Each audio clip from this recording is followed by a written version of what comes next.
Welcome back. It's episode 16, mini episode. Quick one, eh? Mini. Just a little guy. Okay. Just a little feller. All right. I'm Ethan. This is Jordan. Jordan. Sorry, you wanted to say it. I did. Let's do it again. I'm Ethan. I'm Jordan. There. Okay. The delay for a second. You're like, is it my turn now? We're just doing a quick mini episode this week. We're just I think it's fun to kind of change it up a little bit. I think so. And instead of not having any sort of episode this week, we thought that we'd just put together like kind of a two-stage episode. Well, really three, actually. So we're going to do Two Truths and a Lie, me and you together. I'm ready. And we didn't talk about it. Nope. So I'm actually really curious. Okay. And I also know that you have like a very deep past. So you could pull something up and you could be like, I fought a shark once. And I'd be like, he could have. I wish I don't know. No, I don't. You lived in Thompson. I don't wish I fought a shark. No. You don't wish you did? No. What if you survived perfectly fine? Would you have wished that you fought a shark? Yes. Because it's a cool story. I think it'd be a cool story. Okay. But you're not trying to be like the Remnant, like Leonardo DiCaprio here. I'm not volunteering for it. No. No. No. Okay, so we got Two Truths and a Lie, and then we're actually going to do book recs. So we have book recommendations, 2 from me, 2 from you. Just Sounds for you good. guys to look through and to maybe there's something that you as listeners or watchers would like to look into. One of mine actually is a little teaser for that, is a book that you put me on and has become a big part of my life. So we'll get to nice. that, and that's proof that recommendations work. So Yeah. after that, we'll do How About You? Just a quick little catch up from some post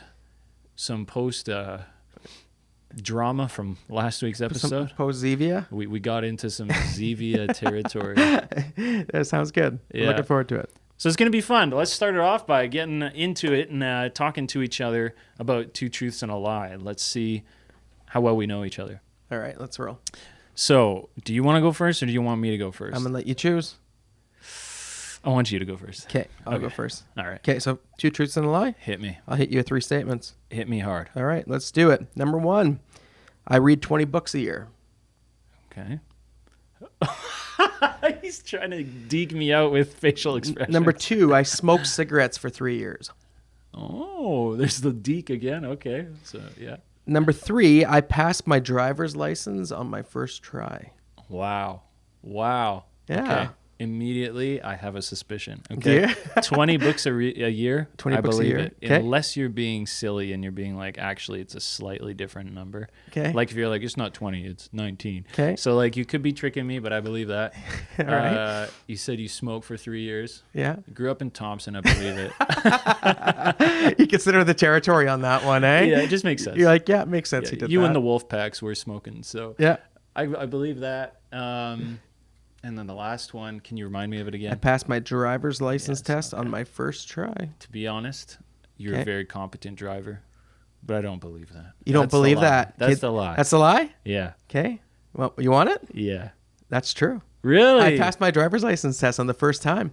The Wow. funny thing about that was, so I had a driver instructor. So my mom went to church at the time, and some gentleman from the church who was very involved in the church she attended.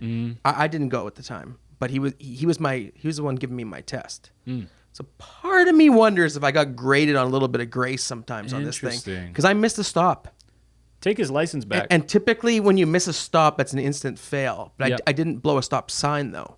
But anytime you leave a parking lot, you're supposed to stop, whether there's a Oh. stop sign or not. Really? And I learned that during the test. So he took 30 points off, but then I did everything else perfect. So he gave me my license that day. And I sometimes wonder, I Wow. wonder in hindsight if he was, looking out for me a little bit, being a little nice to me. Do you know what I mean? He's like, I know this guy's mom needs him to drive himself somewhere. So. Well, that's what I wonder, right? So that one is true. The middle one, you're right. I grew up in Thompson. There's no getting away from that. Yeah. Glad I quit, but Yeah. but it's the truth. It's what it was. I don't read 20 books a year. Really? And I put that one in there for fun because I used to. Probably like Oh. 10, 15 years ago. Okay. I even like 2007 to 2012, I probably easily read 20 books a year. But Wow. now I'm lucky if I read about 10. Okay. Yeah. Do you find that your retention is better reading 10 than 20? Yes. Okay. Yeah, and but I do wish I could get back to 20 though. For me, it's just been a pattern of I don't know. Maybe I'm on my devices too much, or I'm watching sports a little too much or music or something, right? Yeah. So I do wish I read a bit more, because I remember when I used to devour books. Like, at some point the statement could have been I read 30 a year, and it could have been true. Yeah. And honestly, I always had something to talk about, I found, when I read more. So, but this year I'm doing pretty good. My summer reading list, I had about 7 in there, and I'm trucking through them all. So, I mean, you also have kids now. yeah, that's been a big one too. Yeah. I feel like that's got to do something, right? The time's a little bit less. Yeah. Or, there's more stuff to do, right? Yeah. So it just is what it is. Yeah. Yeah. And I mess with the wording there. I put that in there because I thought for sure you would believe that I read 20 books a year, just because people seem to think I'm a reader all the time, right? You tricked me. Yeah. Okay. My wife reads about 30 a year, so I'll give her that one. Yeah. Yeah. Wow, she just wolfs through books. It's crazy. So she reads lots of fiction though. Okay, I'm with her. Which I wish I can do. You can't? I can't read fiction. Too fun? I've tried. I think so. I think I quit for too long, forget the story, got to go back and start over, and it just becomes a frustrating thing for me. Like you can't get back into the immersion sort of the. Yeah, and maybe when I started reading critically, I taught myself to read to retain, and that wasn't helpful for reading fiction, because fiction you should just enjoy. You should just enjoy the experience, I think, right? Rather than being like, so what was that so-and-so said? What was the exact wording there? Yeah. What was the quote? Like, who cares what the quote was, right? Yeah. Like, keep reading the story. Yeah, sure, yeah. I find I read just a little bit before bed almost every night now. A little bit of fiction, though. Yeah. And if I'm not using a resource book, meaning trying to get information, trying to challenge my thinking and stuff, I never read nonfiction. Okay. No interest in it, like, at all. It would have to be the craziest story ever. I'm like, I want to read something fun. So anyway. Actually, and Nick gives me a hard time about this, because I don't read before bed anymore. Yeah. And I said to her, the big difference, I think, is that your reading is fun. Mine is causing me to think more. So before bed, sitting there with a highlighter or an underlining pencil and trying to read through like quotes and stuff, like and remember this stuff is actually not helpful. It actually doesn't give me the relaxation. You're engaging your brain instead of like exactly escaping. Yeah. Definitely. I have an e-reader, so I can fall asleep with my e-reader. Just like the light glow. Yeah. And Alyssa, my wife, will just sleep beside me. No light on her face or anything. Yeah. Beautiful. It works so good. That is a good thing. Yeah. Okay. Well, you got me. All right, so let's you read hear a lot of books. Yeah. You've smoked. I did. And you also passed your driver's license on the first test. On the first try. But I sometimes look back at that and wonder, should I have? So okay. I put an asterisk by that. Yeah, anybody in law enforcement that's watching, listening, you decide whether he needs to have a follow-up conversation. But you're right. I think I drive fairly good now. So you do. It worked out. You do. We'll get back to that. You're a careful driver. Yes. Which I appreciate. None of this young blood stuff. Smoking up the neighborhood with your tires spinning and stuff. Sure, right? I sure had my moments at some point. Yeah. You whip into the car with the girls and you're like, watch this, and the Tokyo Drift music starts playing. Not like that, I guess. No. Okay. No. I wasn't doing burnouts or anything. Okay. All right. Okay. All right. Well, how about you? 2 truths, a lie. Okay. So this one's nice and simple, straightforward, and you can pick. Yeah. 1, I was in a band. 2, I had dreadlocks. 3, I shot my brother. Dreadlocks, band, brother. Well, I changed the order when I said that just now, but band, dreadlocks, and shot my brother. Okay. I believe you shot your brother. Wow. I believe there's a story there. Wow. But I do believe you did that. Okay. You think that's too crazy for me to make So it's between the something band for me, and it's between your dreadlocks. I am going to argue that I'm going to say you were never in a band. Dude. Did I get you? That's crazy. Did Good I get job. You? Yeah, that's right. Yeah, absolutely. Because everything tells me you should have been in a band. Oh, because you're musical, nice. You sing good, you play keep good going. Instruments. Yeah, I'll keep complimenting you. Right? Keep it coming. But I thought to myself, but I bet you he's never been in an actual band. Yeah, that's right. Like a band that like toughed it out in the garage for like 10 hours a night. Done real band stuff. Yeah. No, I've only ever jammed around with pals and stuff. Okay, tell me about the dreadlocks though. This I gotta hear about. Well, so I was living in Nova Scotia and I was a preteen teenager, and it was a big fad at the time for skateboarders to have dreadlocks. Yeah.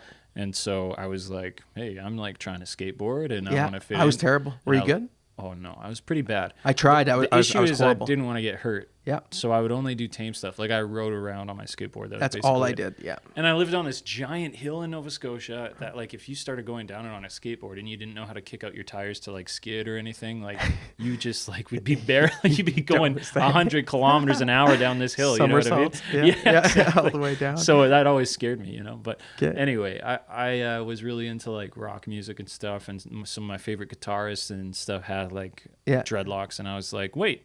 I have a buddy who has dreadlocks, and I asked him, I was like, could you just put in... Actually, he was like hardly my buddy. I honestly kind of probably put him out by asking him to do this, but he did it for me. Yeah. I was like, could you give me dreadlocks? And he said, yeah. And it took us like 3 hours to put him in. We watched Mission Impossible 3, and that was it. I had him. This brings me back to a conversation me and you just had earlier about possibly shaving one's head.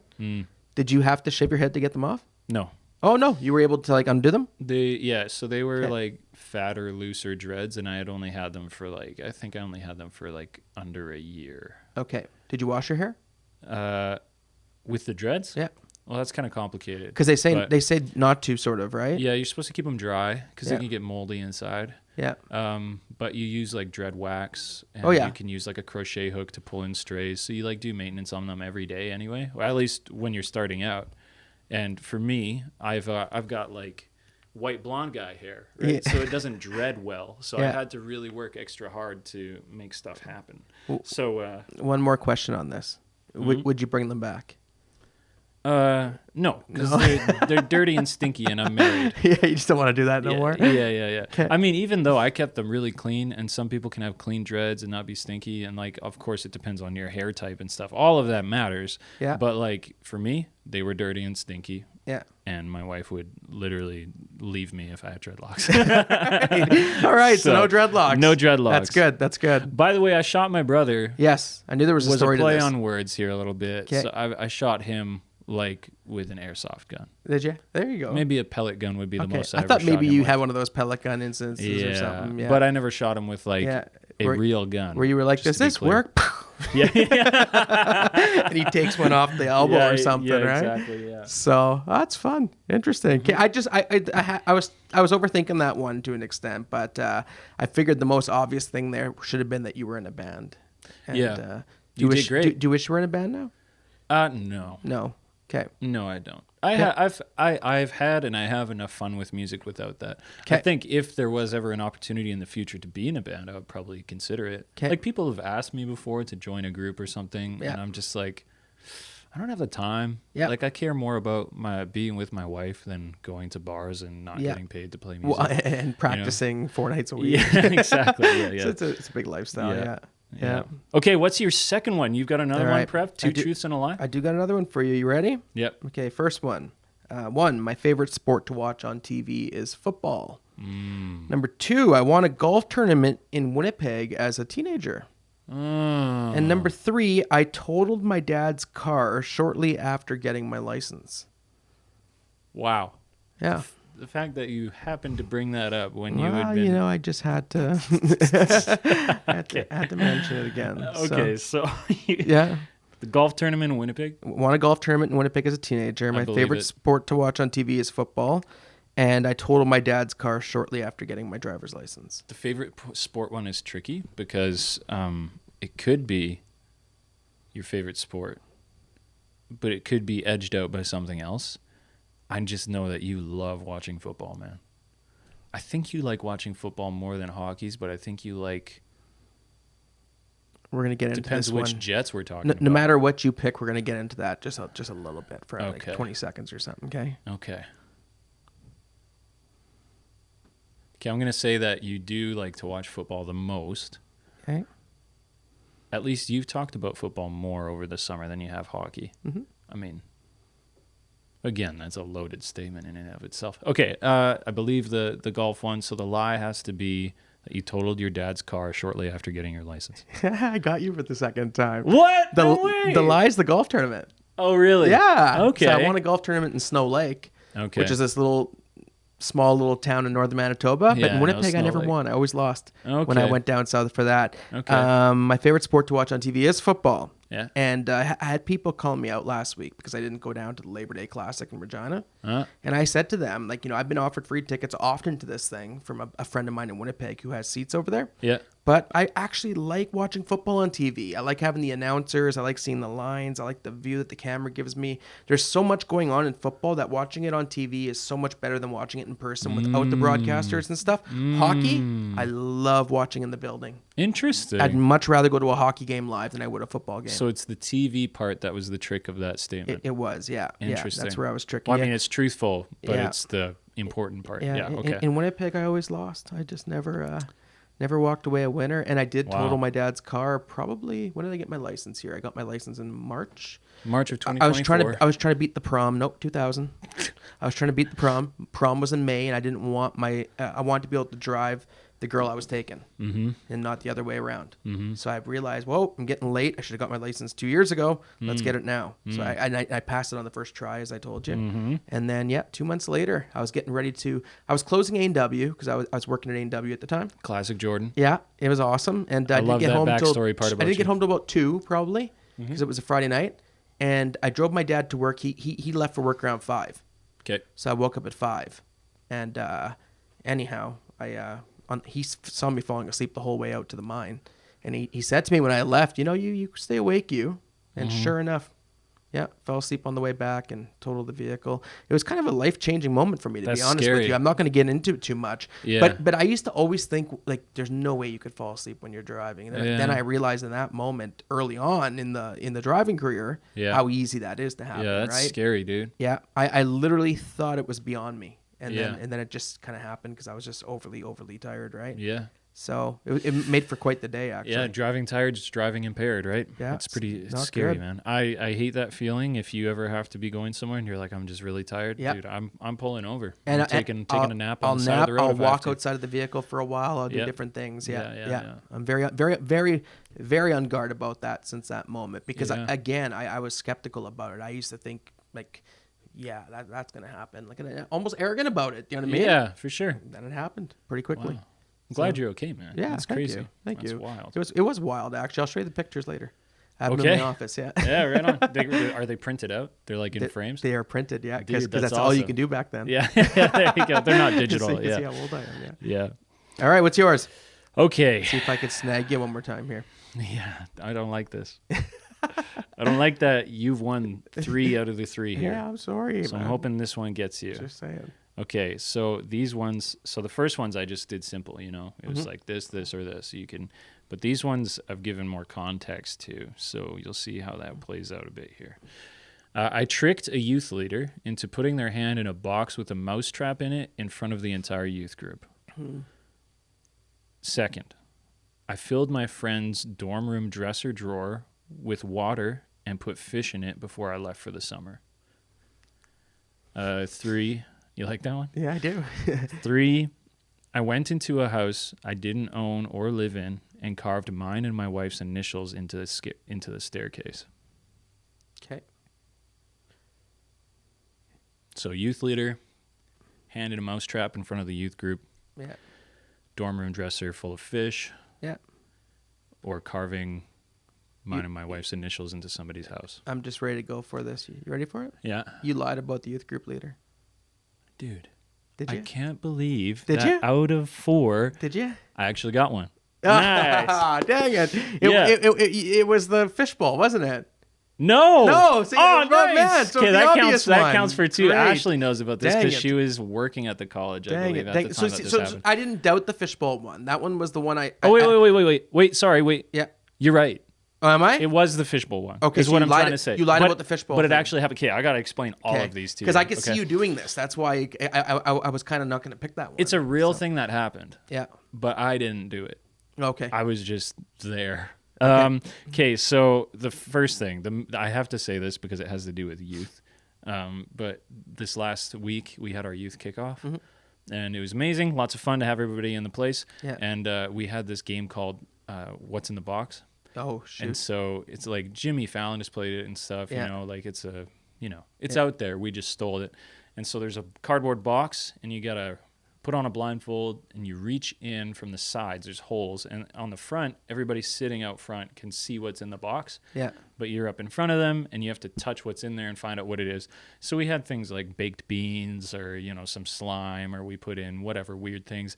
At one point, we had a youth leader sit in there and put their head in the box. So you touch the head, and it's That's alive funny. and it's moving. Yeah. And got a good reaction out of somebody with that. But the very first one, we had a youth leader, Nick Zemluck. We put a mousetrap in the box, and we said, "Go ahead, Nick. He's the example." And he puts his hand in there, and it snaps on his fingers, and he freaks out and throws his hand, and the mousetrap goes flying. Did it hurt? And well, here's the thing: Yeah. we tested it. We made sure that it wouldn't. We put some foam on Okay. so it was okay. Yeah. But it was hilarious, the reaction that Yeah. he had, and props to Nick, man. Yeah, What a no trooper! kidding. That That is a trooper going out Yeah, for that. that's So so was good. it one of the old school ones, or was it one of those new gray ones that's plastic? No, not one of those. So it's one of the I old don't know how schools you'd then. make that safe, really. I Those don't- have teeth, eh? They do, yeah. Yeah. No, Yeah. we use an old school one. Wire and a wooden platform with a little fake piece of cheese on the end platform. Oh, So awesome. you just... That's really cool. That's yeah. really It cool. was pretty fun. And then with the I- fish, I just have to tell you that story too. Yeah. Not me. I was just in dorm at the time that my friend did this to my Okay. other friend. Okay. So they took... they Did took your friend who plastic- did it's name begin with a T?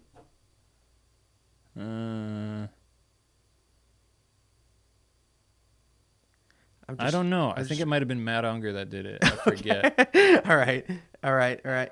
I thought maybe it was You Tyler. do or you don't? So I don't remember. Ashley doesn't remember either. But Tell me she what can happened. corroborate it. But 'Kay. anyway, so they took plastic, Yeah. pulled out one of the drawers, Yeah. filled it with plastic and taped it in place, filled it with water so the drawer could just close and hold the water. Yeah. And then they actually put fish in there. That's awesome. And put fish food on top of the dresser with a note saying, "Don't forget to feed the bottom drawer." Yeah. And then so the person comes back to the room and they're like, "Fish food? What?" Yeah. Don't forget to feed the bottom drawer. And they open it and there's fish in there. That's So, hilarious. yeah. Did the fish live? Did this person like? I think they keep them transferred going? it to a fishbowl and stuff. Okay. For like, so happy ending for the fish here. Yeah. But That puts you in a weird situation, though. isn't it funny? Because well, it is good, but then Yeah. but it brings some responsibility on the Yeah. person who got pranked. my Because wife, they got two choices. Either they go, flush that baby, or they do what I think is the right thing and get the fish tank and Yeah. set up shop. yeah, try to So- take care of them. Yeah, My wife, when she was student council president at the same college, yeah, her student council body, like the team, whatever it's called, I guess student council, that's what it's called. yeah. They brought her she threw like a party at her house for like everybody at the end of the year or something. They brought her a fish just in a bag and some food just to mess with her, to be like, "Here, now it's your problem." Yeah. And like a little bowl or whatever. And it was like nothing. But she was like, "Okay, that's crazy that you guys would do that. I'm going to take care of this fish the best I can." So like we went out shopping together and we got like a fish tank with like a water flowing Of feature and course. stuff, and Yeah. like filled it with rocks. And Yeah. dude, that fish lived for like 2 weeks before it had major like health issues. We thought it was dead. no. It resurrected. It Yeah. was alive for like another week, and then it died again. Yeah. And it was tragic because Yeah. it was like my wife tried so hard to You did keep it so much. alive, Yeah, oh, and it was no. actually just like we were like, that wasn't even funny. I feel bad for that story now. Yeah. Well, it's Yeah. it's a whole committing you to having to like care for something, and then obviously in your wife's case, she did the best job she could. Just and try then to keep the it alive. fish just wasn't doing well. Yep. Imagine leaving a dog in someone's room or something. Like, holy smokes! Like, talk about Yes. putting a commitment on someone, right? Yeah, exactly. Yeah. So interesting. Okay, well, you won one. You got one. I got one. We're gonna do this again sometime. It's fun. It is. I like Definitely it. fun. Yeah. I'm just gonna leave people guessing about me going into somebody's house and carving my initials. You There can you figure go. out how that If you happened. find the house, let us know. Yeah, Address you'll see. in the comments. Oh, well, okay, hold on. Okay. Let's not dox Yeah, okay, anybody. All right. Let's let it be. Eh? Yeah. Okay, so that's two truths and a lie. Yeah. Why don't we get into our book recs? Sounds good. I've got two. You've got two. You went first before, so why don't you go first again? Okay. So I'm gonna tell you two books that I would recommend. Please do. One of them recent, one of them classic. Okay. Make sense? Yeah. So one of them is it's a theology book. Go Yep. figure. Okay. It's by a guy named Dallas Willard, Okay. and the book You is love the called, Willard. I love Willard. The book is called The Divine Conspiracy. Mm. And the reason I like this book, the reason why I recommend this book to you, is it made me it changed the way I saw the Sermon on the Mount. So I think that's profound. Mm-hmm. Do you know what I mean? Yep. If you like those books that you open up the pages and every 4 or 5 pages you're sitting there with your mind blown, thinking to yourself, "I've never thought about this before." this book will be right up your alley kind of Cool. thing. Yeah. Yeah, he gave us a whole new way to see Jesus, a whole new way to see the Sermon on the Mount and what Jesus was actually teaching, his cultural implications. Jesus is the smartest person who ever lived. That was one of the more profound moments actually in the book when he unpacked that a little bit, because he talked about how a lot of us would think Jesus was the most powerful or the perfect, but smart. Some people might not go down that path per se. It might not be the logical first thing you'd start thinking. Yeah, like some people might think, did he know Did he know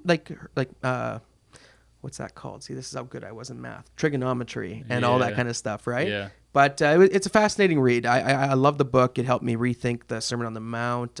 It's influenced the way I really interpret much of the gospel. And it's just a beauty. It's about that thick. It'll keep you entertained for a while. He put up a space of 2.5 inches. That big, 3 yeah. inches. It's about that thick, and it's good, though. And Willard's just a gem. I could recommend almost everything he's kind of gone through. I picked up an old one. Sometimes I just pick up Willard and reread them. And I've recently been going through a book he wrote called The Spirit of the Disciplines recently, which you've heard of the disciplines. Like Richard Foster wrote a book called The Celebration of Discipline, where he tells you what the disciplines are. What Willard tried to do was explain to you why they matter. Okay. And why any of this should matter, and what's the spirit behind it, right? Because if you catch the spirit behind something, you often have more joy with it. Yes. If it's nothing more than just law, and I do this because someone told me I should do this, I think you can miss the joy in it. So the spirit of the disciplines was trying to, inspire people to, this is why you need to do this stuff. And it's really the motivation behind it. But check out Dallas Willard, Renovation of the Heart. Yeah. I'm going to keep naming books. Yeah. You like it. So the disciplines, specifically talking about spiritual disciplines, meaning spiritual practices. Yeah, and he actually bases the book based on Foster's book, The Celebration Discipline. Right. And praises the book's content and talks about how good it is, but he really wants to show you why this stuff matters and why it'll make a difference and so this book, Spirit of Disciplines, was probably written 30 years ago. And I'm reading it and I'm like, this has never been more relevant. So that's timeless to me when someone could write books that long ago and yet their meaning is just there, right? Yeah. And what about the books that are 100 years old that have stood the test like that? It's true. Yeah. Absolutely. That's my first one. Do you believe that modern literature can still be inspired by the Spirit of God, like we would call, New Testament letters? We call them inspired by the Spirit of God. You're getting deep here on this one. Just curious. Here, this one, I'm gonna think about that one a bit more before I publicly comment on it. But I will say this though, I do believe that the Spirit still speaks to people and directs certain tasks and ministry, of course, right? And with some of Willard's stuff, man, I blows my mind. It's crazy. Like, you finish reading it, you're like, man. Like that felt like that was spoken right to me. Yeah. And books like that are rare. Because, I read so many books that are just great ideas. I read some that are silly. I read some that I completely disagree with. Those are some of my favorite reads. Yeah. Because I want to see what the other person is trying to communicate, right? Like, it's the whole, if you want people to listen to you, then maybe also listen to what they have to say, right? Yeah. So I do enjoy reading stuff at times that I disagree with. What's a book you like?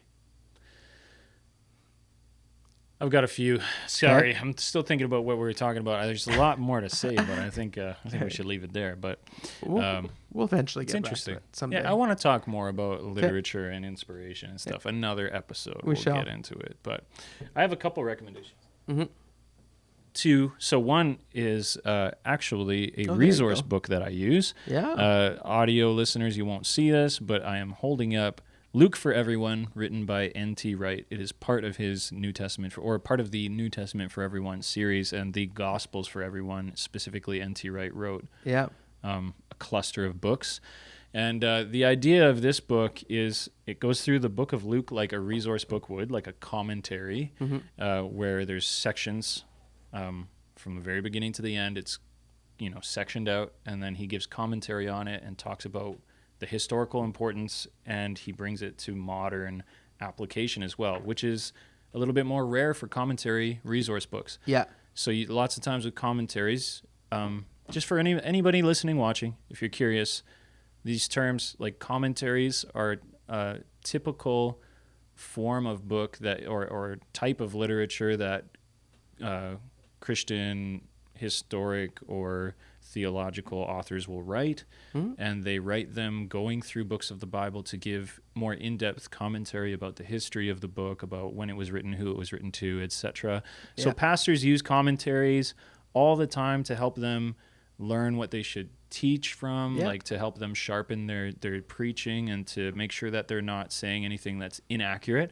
Because sometimes you look at scripture and you're like, oh, does it mean this? And you check a commentary and you think, oh no, it's saying something else, so I don't need to preach a sermon on that, or whatever. Yeah. Or it helps you to identify, anyway, what you should preach on. But so commentaries, sorry for the boring chat about what commentaries are, but just to clarify, the thing that they lack a lot is application, because they're studying books. They're resource books. They're not meant for just general access. So the fact that this series called the Gospels for Everyone, so Luke for everyone, means that N.T. Wright, who's a great historical mind, great theological mind, one of the best, and current, like he's alive and writing now, and he will take a section, give in comments, and then actually give you a place of application to say, this is how it challenges our lives. And this is how it makes us think differently about the gospel. And this is how this makes us think differently about the people around us, or how we think of God.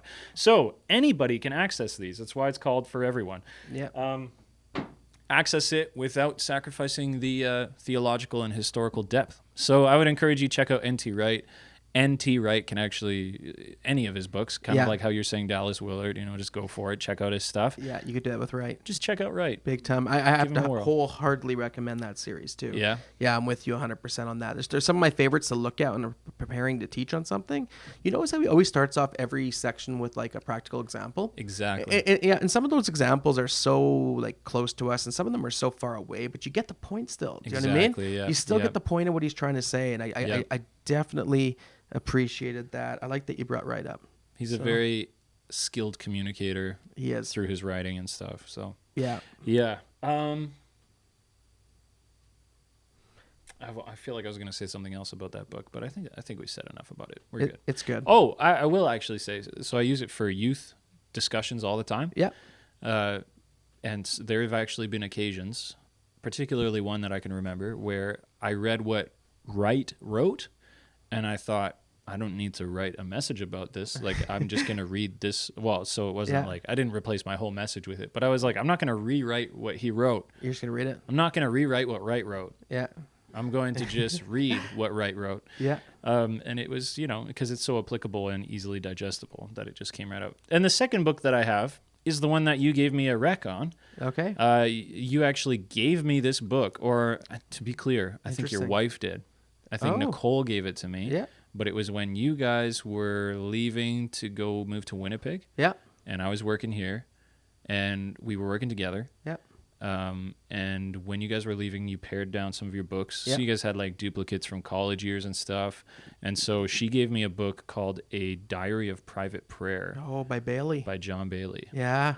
That's awesome. It's really good. Yeah. And this book has not only has your recommendation, or you're giving it to me, or Nicole's, I'm just clumping you guys together as a unit here.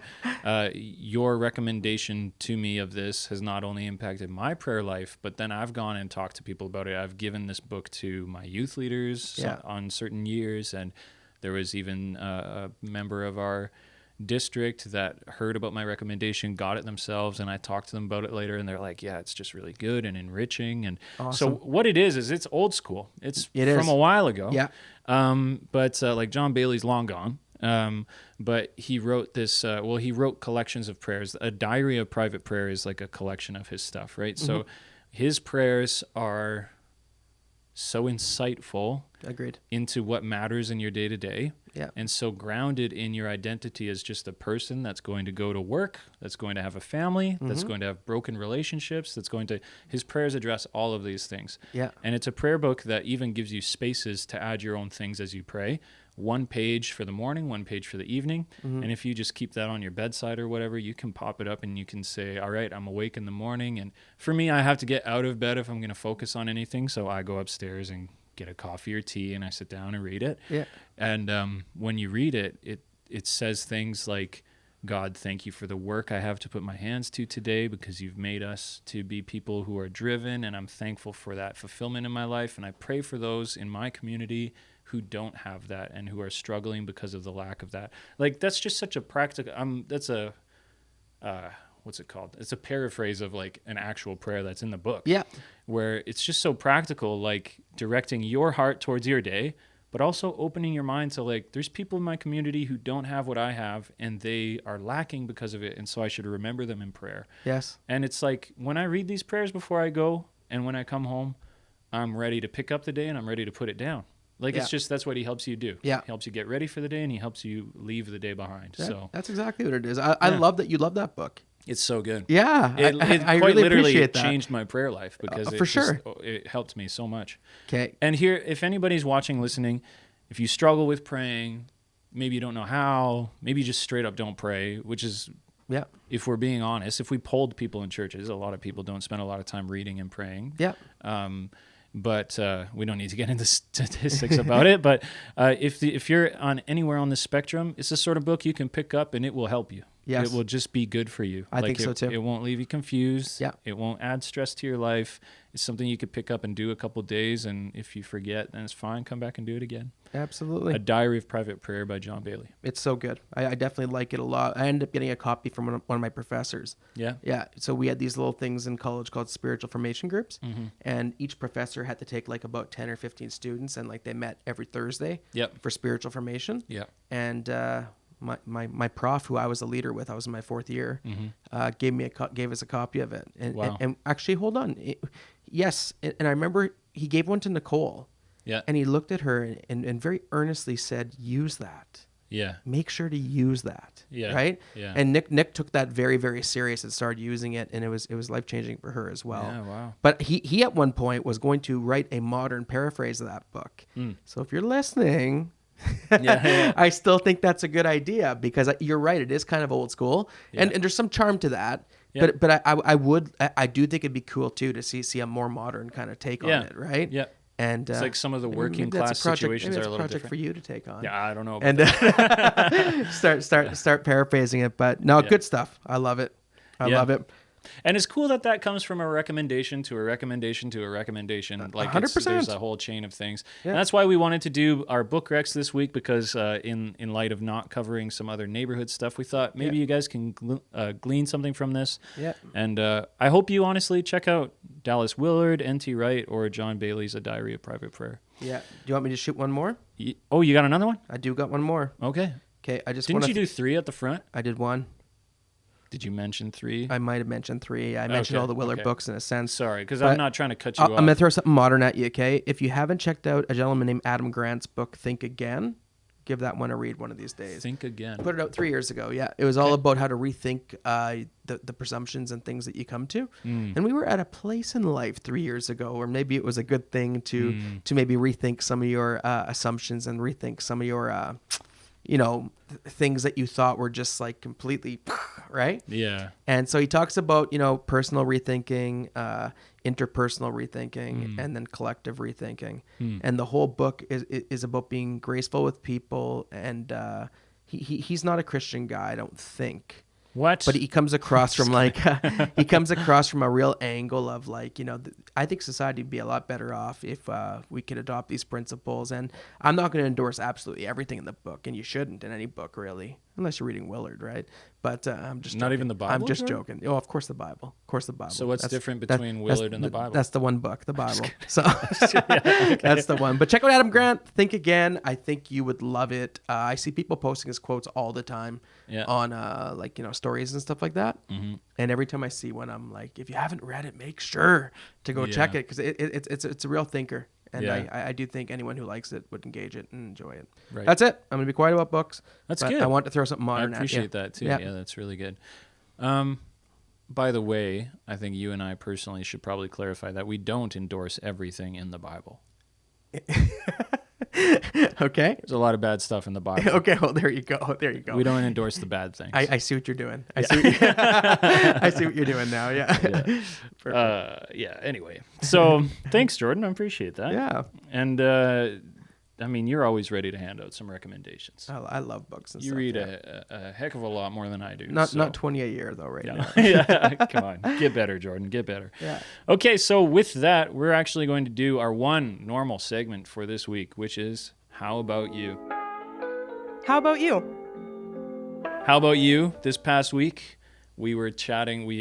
Actually, I loved How About You last week. Yeah, so did I. When we had drinks. It was and fun. We tried them. Yep. Except my wife told me, she Yeah. said, good podcast, except at the end, the excessive smacking was just way too much. The drinking and slurping and smacking our lips. And I was like, really? So I went to go check, and I was like, yeah. Yeah, it's a little too much. It was funny one time, and then I was like, this is really cringy, the amount of smacking. I got to always remember that a lot of people are simply listening to this and not watching us on a video, right? It might even be different if you were to watch them do it. Maybe it's a little sillier, but Yeah. but just to get that all of a sudden in your ears on a headset, probably not. Okay, I'm not going to start doing it. Probably not the best on the headphones. Yeah. But it was fun, though. I mean, it was really fun to try those drinks and to just clarify that we 100% trash stevia. There you go. Or Zevia. Not stevia, Zevia. That's right. It's a good thing they're named identical because it's really easy to discern between them. But we had a comment from the original commenter who sparked a bunch of stuff last week. You know, the whole like love involves practice.